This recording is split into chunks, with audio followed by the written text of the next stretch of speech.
Hey everyone, it's mid-June. I'm out here doing some whitetail scouting on a piece, and I know a lot of people don't tend to scout this time of year.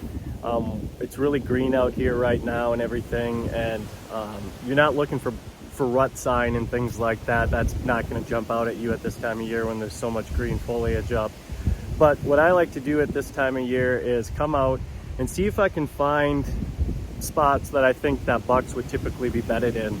And I'm walking through here in a spot that I'd never been to before. If I looked at it on the map, I just try to find some habitat diversity within a sea of cover and see if I can find areas that are going to potentially, hold some buck bedding. So if I can find that right now, these conditions are pretty similar to what we see early season in the areas where I hunt, in like Minnesota and the Dakotas. It's gonna be a lot of grown up vegetation.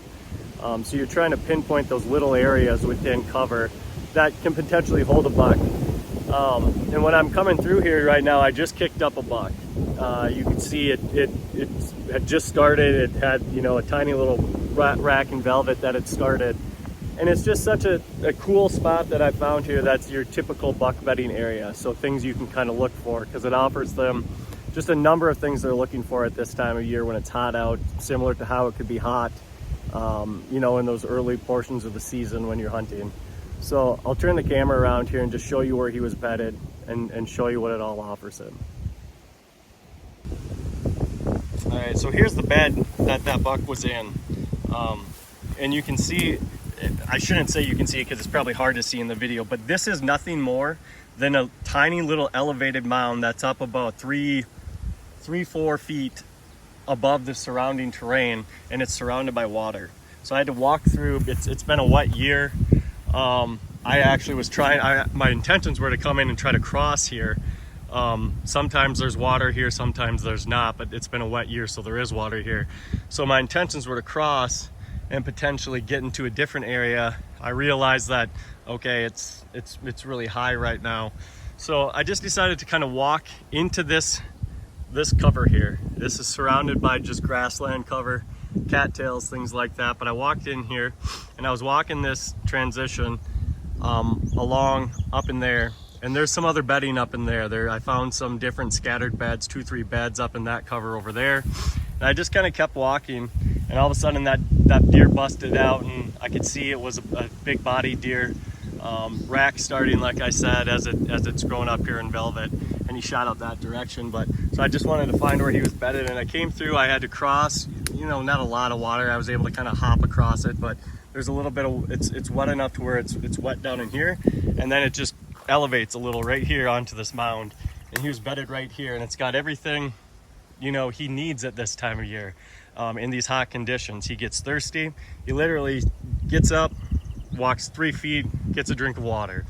You can see it's got nice background cover to allow him to be shaded and stay out of the heat of the day. Yet he's not so into the thick to where it's blocking the wind. So he has wind kind of blowing through here. Like I'm not, it keeps the mosquitoes at bay on a windy day like this.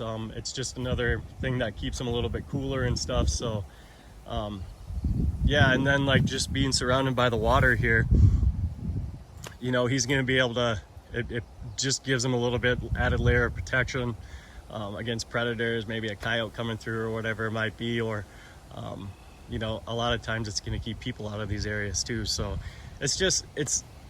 I find these type of buck beds over and over and over again, and it just becomes so consistent. But every time you find them, it's still kind of cool, because you can see how strategically it sets up, and you don't need to overthink it. It's just a situation where, think about what you would want if you were in these conditions.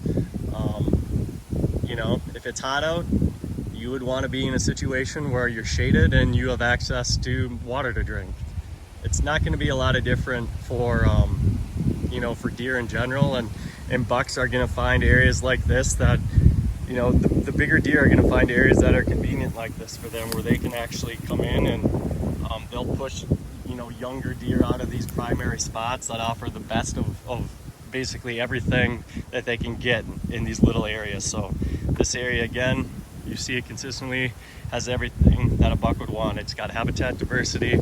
It's got a lot of browse opportunities right here for him based on that habitat diversity.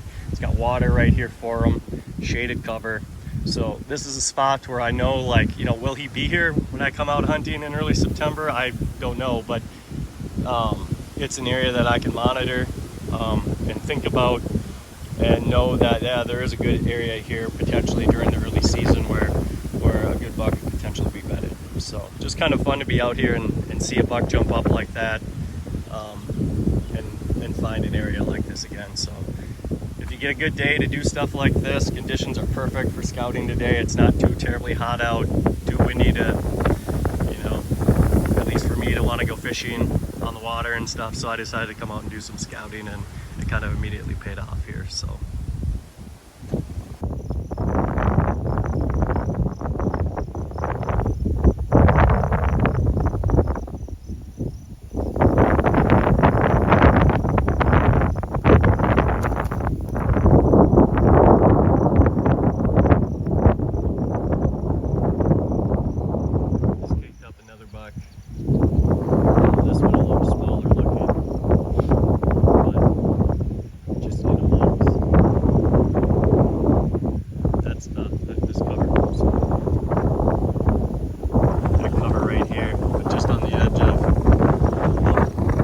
another one. They're all just hanging out right on edges here, where you have like these different habitat types coming together. So I came back into here and I wanted to try to find a spot that I could set up potentially if I'm in here doing a hunt. And I did find this tree right here that is not big, not high, but I could hunt it pretty strategically. It'd have to be in certain conditions, but I feel like it's doable to be a tree that I could at least get in. Now I saddle hunt, so I would be using the saddle, and what that allows me to do in a situation like this, when I'm only going to be, I might not even use a stick on this tree. I would be getting up to where at most it'd be about 8 feet high where my head would be. So my platform is going to be maybe 1 stick high, but probably not even bringing a stick in. And how I would think about hunting that, because the buck I kicked out, the bedding, that elevated position over here is less than 50 yards this way. Where I kicked out those other two are right up there in that sumac patch, less than 50 yards that direction as well. When I see this, I'm thinking this could be a good spot where I could get in early morning during the early season and get set up in the dark and be waiting for them as they come back to bed. There is private ag over that direction, quarter of a mile away or something like that. Maybe a little further than that, but there's timber over that direction that has a lot of oaks in them, so that could be a draw during the early season when those acorns are dropping. So that would be my mindset coming in, is that's where the deer are going to be feeding in the morning.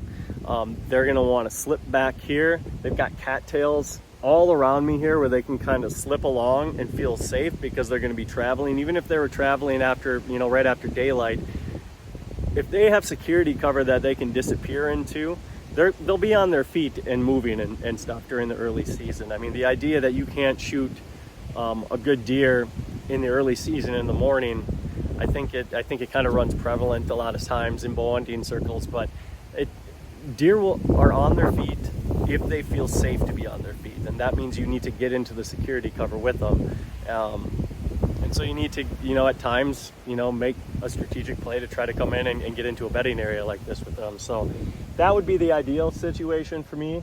If I was going to want to get into this tree, is come in here really early, get set up, assuming they're going to be feeded back there. My wind's going to be this way. My entrance is going to be coming from that direction. So I will slip in the back door on them as they're feeding off that direction, come in, get set up, and then hopefully be in here as they kind of move through here back to bed and are browsing their way back in here. So in afternoon, I would potentially rather set up on the ground in here, sneak in, and just get set up within the willows a little closer to an edge that allows me to be able to shoot through there. Just because trying to get set up this tight to the bedding could be risky, but it is possible maybe, but you would need to do it like on a day like this where the wind is really high, where